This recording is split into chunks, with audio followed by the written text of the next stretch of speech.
मैंने आपको बताया कि ये होलाष्टक के दिन चल रहे हैं। होली से पहले जो 8 दिन है होलाष्टक के, आज 24 तारीख है, आज से शुरू हुई है। तो इसमें जो इसकी जो छोटी सी कहानी है वो है कि जो भक्त प्रहलाद हैं उनकी जो भक्ति है हिरण्यकश्यप के अत्याचारों की कहानी है इसमें, मतलब कि इनका कुछ होगा। ओके, उसको तो बताने की आवश्यकता नहीं है, लेकिन ये है कि जो होलाष्टक के दिन चल रहे हैं इसमें वो जो शैतानी काम होते, दुष्ट आत्माओं के काम होते हैं वो होंगे।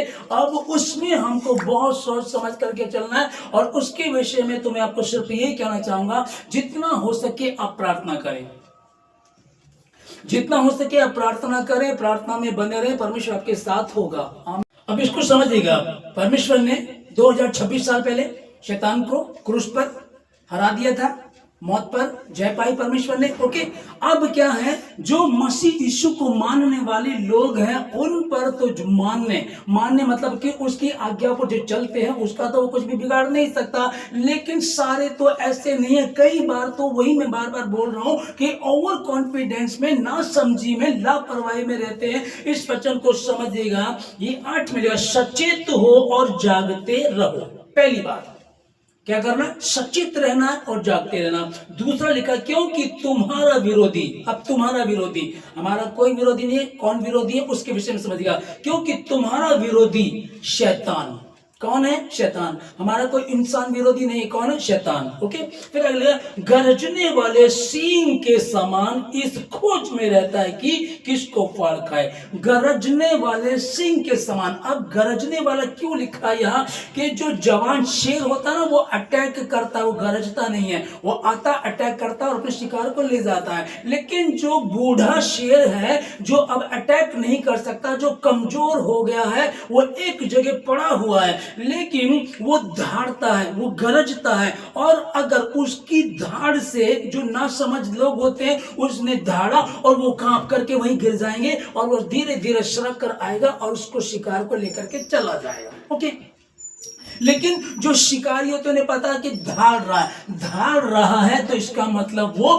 बूढ़ा है, कमजोर है, वो दौड़कर नहीं आ सकता, ठीक है ना। तो जो शिकारी वो समझते हैं, जिनको वचन का ज्ञान है, वो जानते हैं कि हमारा कोई कुछ बिगाड़ नहीं सकता। क्यों? क्योंकि हम उपवास में हैं, प्रार्थना में हैं और परमेश्वर के वचन में हैं। और जैसे कि भाई बच्चों पर अटैक हो सकता है, पत्नी पर हो सकता है, क्योंकि स्त्री को कमजोर पात्र कहा गया है। तो अगर स्त्री प्रार्थना में मजबूत है, उपवास में है, तो उसका भी कुछ बिगाड़ नहीं पाएगा वो। लेकिन अगर आप कमजोर हैं तो इसीलिए लिखा, सचेत हो, जागते रहो। यार मेरा भाई के साथ ऐसी प्रॉब्लम है, मेरी भाभी के साथ ऐसी प्रॉब्लम है, हमारे घर में ऐसा है, हमने अपने रिश्तेदारों में देखा इतनी दिक्कत, इतनी परेशानी चल रही है, तो फिर आप भी उससे बचे नहीं रह सकते।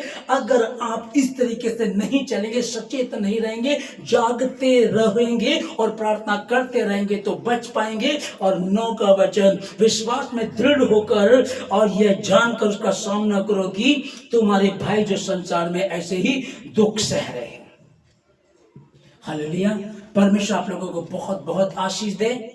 फिर से मैं यही कहूंगा कि जब पहला मनुष्य आदम नहीं बच पाया तो आप कैसे बच पाएंगे, मैं कैसे बच पाऊंगा। सिर्फ एक बात को लेकर के कि हम उसके वचन में निरंतर बने रहें। और लिखा है कि जो यहोवा का भय मानता है, क्या ही धन्य है हर एक जो यहोवा का भय मानता है। भय मानने वालों के विषय में क्या लिखा है, अब आप अगर यहोवा का भय मानते हैं तो आपकी पत्नी सब्जी लेने गई है, पड़ोस में किसी के घर गई है, किसी ने आपसे सब्जी ली, सब्जी दी, कुछ मिठाई दी, तो कोई प्रॉब्लम नहीं होगी, क्योंकि आप मजबूत हैं। ठीक है, आपके बच्चे स्कूल गए हैं, आपके बच्चे बाहर खेल रहे हैं, कोई उनको टोना टोटका करना चाहता है, वो सफल नहीं होगा। कब नहीं होगा? सुन, जो यहोवा का भय मानता हो वो ऐसी ही आशीष पाएगा।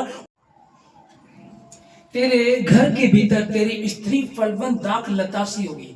किसके विषय में लिखा है? तेरे बच्चे तेरे मेज के चारों ओर जलपाई के पौधे से होंगे, तो निश्चय अपनी कमाई को खाने पाएगा। किसके लिए लिखा है? सुन, जो पुरुष यहोवा का भय मानता, सुन जो स्त्री, सुन जो कोई भी यहोवा का भय मानता, अब उनके पीछे जो है परमेश्वर उनको संभालेगा। तो कई बार अगर अब लगता है कि भाई बच्चे स्कूल में हैं, क्या होगा, तो चिंता नहीं करनी। आपको पता है कि हाँ मैंने गलती की इसलिए मुझे सजा मिल सकती है, मैं सही हूँ, मुझे आरोप तो लग सकता है लेकिन साबित नहीं हो सकता क्योंकि मैं तो सही हूं। जब आप परमेश्वर के प्रति ईमानदार हैं तो कोई भी, हाँ हो सकता है ये जो होली से पहले 8 दिन है होलाष्टक के, हो सकता है इसमें है लोग तंत्र विद्या करने वाले, टोना टोटका करने वाले करेंगे लोग करते हैं शैतान का राज्य है यहाँ होगा, लेकिन आप उसी बारिश में उसी तूफान में घूमते हैं उसी परमेश्वर के उस वचन को लेकर के परमेश्वर ने कहा था जब तू आग में से होकर के चलेगा तो वो तुझे जला ना सकेगी, जब तू पानी में से होकर के जाएगा वो तुझे डुबो ना सकेगी, नदियों में से होकर के तुझे डुबो ना सकेगी। उस बात को लेकर के चले, लेकिन किसके लिए? जो यहोवा का भय मानता हो। उपवास का ये 7वां दिन आप लोगों को बहुत बहुत मुबारक हो और सचेत रहिएगा, जागते रहिएगा, प्रार्थना करते रहिएगा और प्रार्थना को अपनी बढ़ा दीजिएगा, लापरवाही मत कीजिएगा। आदम नहीं बचा तो आप किस खेत की मूली है कि आप बच सकते हैं। बहानेबाजी करना बहुत आसान है लेकिन प्रार्थना में घुटनों पर बैठना ये बहुत मुश्किल है, नामुमकिन नहीं है। मुश्किल इसलिए है 14 घंटे 18 घंटे एक मजदूर काम करता है, 8 घंटे एक मजदूर काम करता, आप देखते हैं पूरी ईंटें उठाता, पूरे धूप में रहता है, पूरी ठंड में काम करता है, तभी उसको 500 रुपए मिलेंगे जो पूरा काम करेगा। लेकिन कुछ नहीं करना, छुट्टी है, आपको 2 घंटे या 1 घंटा घुटनों पर बैठ करके प्रार्थना करनी है, बाइबल पढ़नी है, ये बहुत कठिन हो जाता है, ये बहुत मुश्किल हो जाता है। कारण क्या है कि लड़ाई किसके साथ चल रही? तुम्हारा शत्रु शैतान, गरजने वाला वो शैतान जो है, जो संसार को उलझाए हुए, वो इसी ताक में रहता। किसको? किस मतलब अर्थात किसको? अर्थात मसीह को। मसीह में कौन? वो जो मजबूत हैं, जो प्रार्थना में चल रहे हैं, उनको गिराने की कोशिश करता है। हाँ, आप मजबूत हैं, कोशिश करेगा, वो विजयी नहीं होगा। आप मजबूत नहीं हैं, आपको गिरा देगा। जब आदम गिर गया तो फिर ध्यान से समझ लीजिएगा। इसलिए सचेत रहो, जागते रहो, प्रार्थना करते रहो कि तुम परीक्षा में ना पड़ो। परमेश्वर आप लोगों को बहुत बहुत आशीष दे। मैं प्रार्थना करता हूँ, परमेश्वर का छोटा सा खादिम होने के नाते मैं आपके लिए प्रार्थना करूँ। पवित्र प्रभु मैं आपका धन्यवाद देता हूँ पिताजी, सारी बातों के लिए, आज के दिन के लिए, सुंदर समय के लिए, पवित्र वचनों के लिए मैं धन्यवाद देता हूँ। प्रार्थना करता हूँ परमेश्वर जितने भवन में सुन रहे हैं, जितने आसपास इस वचन को सुन रहे हैं, परमेश्वर उनके लिए धन्यवाद देता हूं परमेश्वर। और प्रभु जी के वचन को सिर्फ सुनने वाले, उस पर चलने वाले बने खुदावन, और हर अंधकार की शक्ति यीशु मसीह के नाम से इनसे दूर हो और ये मजबूत बने। तेरे वचन को पढ़े, ध्यान से सुने, समझा इन्होंने, उसके अनुसार चले, अपनी प्रार्थना को बढ़ा दे और आपके प्रति ईमानदार हो। ये तो 8 दिन का हमें मालूम पड़ गया कि होली से 8 दिन पहले अष्टक के जो दिन है ये शुरू हो चुके हैं। इसमें तंत्र विद्या, टोना टोटके होते हैं, हाँ ठीक है, लेकिन क्या पूरे 365 दिनों में वैसा नहीं होता है। तो सिर्फ इन्हीं दिनों के लिए नहीं, हमेशा के लिए तैयार रहें, इन दिनों के लिए विशेष रहें, वैसे हमेशा के लिए तैयार रहें। और तैयार क्या करना है? हमें पता है कि हमारे शहर में बारिश हो जाती है किसी भी समय, जिन जगहों में, मुंबई में, देहरादून में किसी भी समय बारिश हो जाती है, वहां के लोग छतरी साथ लेकर के चलते हैं। उसी प्रकार से हमारे पास अनुग्रह होगा, अनुग्रह की छतरी होगी।